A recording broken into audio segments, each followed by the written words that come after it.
Hey folks, hope you all are doing well. I'm Karan Bandal from Econosite, and in this video, let's talk about global trade and global exports. There's a lot of talk these days about deglobalization, nearshoring, friendshoring, which goes against the principle of global free trade, and for a good reason.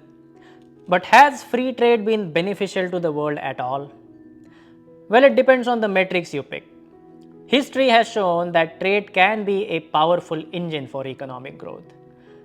Consider the half century after 1945, the conclusion of World War II.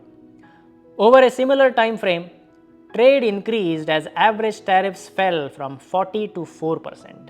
The value of global exports and the world GDP increased in several multiples. More importantly, the share of the global population living in extreme poverty fell from 64% to just under a third. This indicated clear progress on several fronts. In principle, there are benefits of international trade. The main reason countries trade is to specialize their production. That is, a country's population is able to focus on what it does best. When people are willingly able to specialize in what they do best, it results in output or production that reflects the country's comparative advantages. For example, consider Germany's expertise in automobiles. Car enthusiasts around the world fawn over the power and speed of German automotive engineering.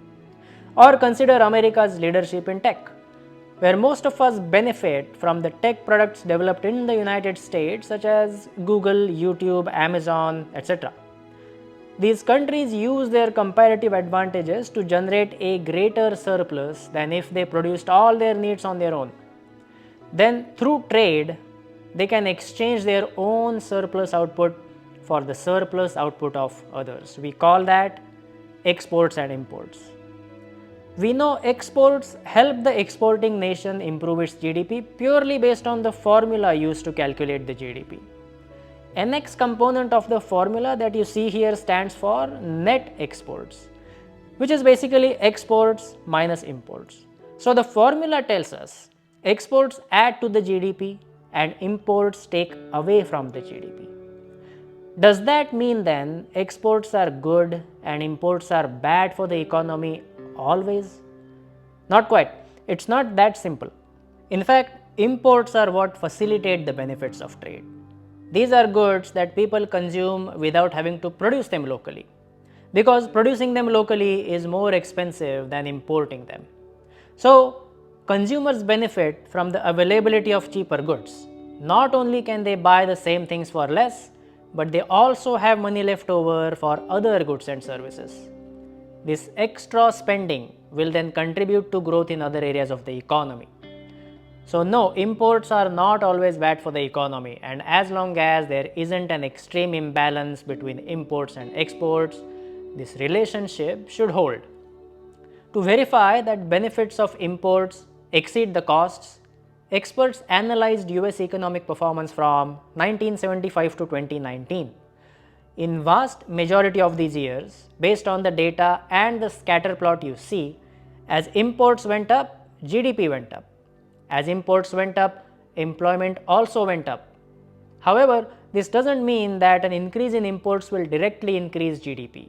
Rather, GDP grows when the extra spending that was freed up is allocated efficiently. And as GDP grows, imports go up. And an expanding economy creates more jobs.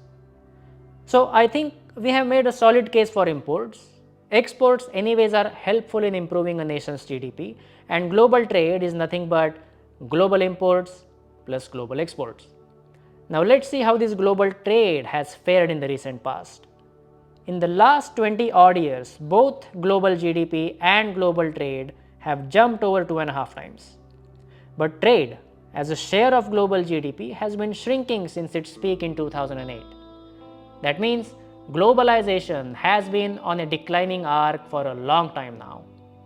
And recent developments such as former US President Donald J. Trump's tariffs on Chinese goods in 2018, the after effects of COVID pandemic where firms are diversifying away from China might just be accelerating this trend. Now let's talk about global exports specifically. In the year 2022, the global GDP was around $104 trillion. That is, when you add up economies of all the nations on this planet, it comes out to be around $104 trillion. In the same year, the total export value of global goods reached nearly $25 trillion. So, global exports as a share of global GDP were roughly 25% last year. We are only talking about goods and merchandise exports here. Services exports like software, business process outsourcing, financial services, etc., are not included in this analysis. We find that China dominates this space. It still holds the title factory of the world.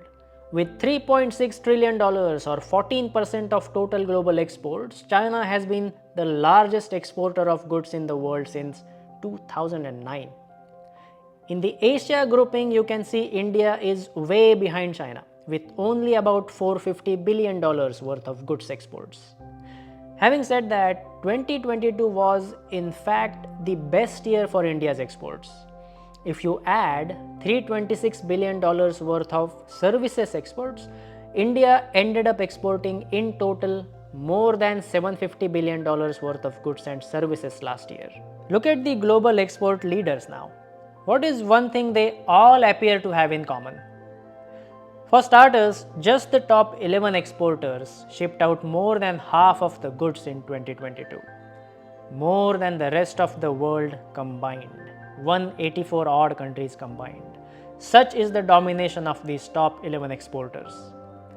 Leave out UAE from that list since UAE's main export is oil and natural gas. All other countries on this list are technologically advanced. If India wants to be among the top global exporters, the country needs to continue focusing on science, technology, and education. In summary, trade appears to be a win-win proposition for the participating countries. But globalization is winding down. At the same time, new trade blocs are taking shape. Like-minded countries are getting together. They are attempting to hash out free trade agreements, making plans to secure critical supply chains, and establishing trade corridors. So, regional trade might still flourish. Countries like India that have ambitions to be a major global player need to focus on science and technology to benefit from this potential boom in regional trade. I hope you found this analysis interesting. I'll speak with you again next week. Until then, take care.